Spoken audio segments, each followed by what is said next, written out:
All right, so if you're a new parent, I have a piece of advice for you. Start a college savings fund now.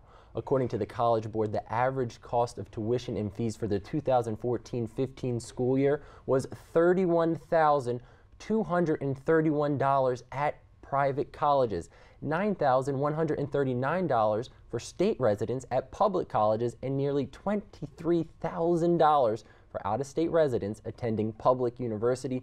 Now multiply that by 4 or 5 depending on how long it takes your child to graduate. Yeah, that is a chunk of change. And get this, that doesn't even include the cost of textbooks. So imagine my surprise when I found out my daughter's organic chemistry book was going to cost me close to $250 used.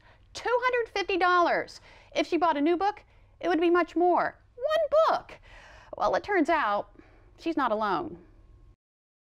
Sticker shock at the bookstore. It's overwhelming. Susan Powers works for a university but has a college student of her own, and she knows all too well. They are very high. In fact, college textbooks are 9% more expensive this year than last. It's part of a decade-long trend in which textbook prices have risen, get this, more than 1,000%. The prices are from the publisher. They try to get the most out of every book they can. They are at most a business. A business that charges each student, on average, $600 per year. They might go as high as $800, potentially. But there are some strategies you can use to cut costs. For example, this book new is priced at $242. But if you buy the same book used, the price drops to $181. Used rentals are the least expensive option, and then there are also e-textbook options. E-textbooks are about 50% cheaper, but on average, only 2% of college students are taking advantage of the digital option. I think over the years that will change as K-12 uses more and more e-textbooks. But for now, buying used is the most popular option. But as students procrastinate, may only have a new book as an option. So many universities are trying to get a hold of as many used books as possible. So that, we can give the students the most affordable options. Now, late last year, the Affordable College Textbooks Act was introduced. The bill supports the development of open textbooks, which are exactly like traditional textbooks, but they're released under an open license. That means they're totally free to access online, free to download, and only about $20 for a hard copy. Unfortunately, that bill did not advance. Well, you know, some schools are not waiting for legislation to lower the cost of textbooks. They're just doing away with them altogether. The primarily online University of Maryland University College is foregoing books for free information available on the internet from instructors, reference sources, and published articles. We've done some preliminary analysis, and we found that students learn just as well, if not better, using this form of learning resource as opposed to textbooks. And the provost for the University of Baltimore says while he sees UMUC's approach as a growing trend, not all colleges or all courses will do away with textbooks. It depends on what it takes to teach. UMUC says eliminating textbook cost will save its 64,000 undergrad students millions of dollars a year. Wow. And those students can use those savings to plan for the next expensive stage of their lives, retirement.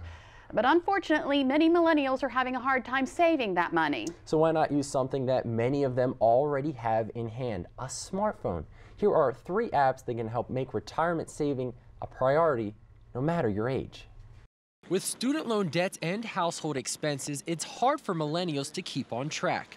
A recent USA Today survey found that only 2% of millennials are saving for retirement. But a few new apps can watch your spending and get you to stay on budget. Digit is an app that watches your checking account for extra money, and before you can spend it, it hides it in a savings account. Another app, Acorns, rounds up your purchases to the nearest dollar and saves the rest. It can even help put those savings into an investment portfolio. If you just need a little guidance, Mint is a personal finance app that will help you create a financial plan using all of your bank, credit card, and investment accounts. 3 apps to get you saving for your future.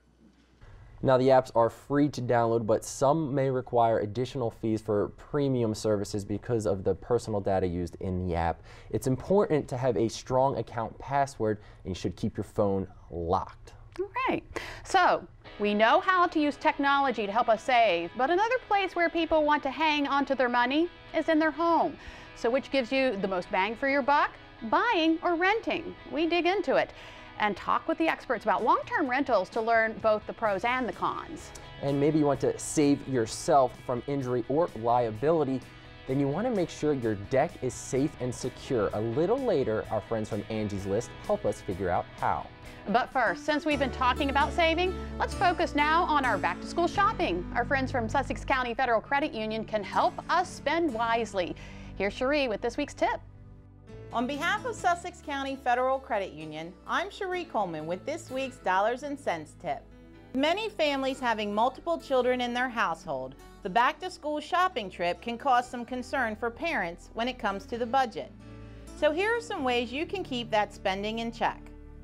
Before you go, set a specific budget per child. Keep in mind that these budgets may not be the same for each child, as some will need electronics. Also, have each child visit some of your local retailers' websites first and pick out the items they like. Then help your child prioritize the items according to what they absolutely need for school versus what they want.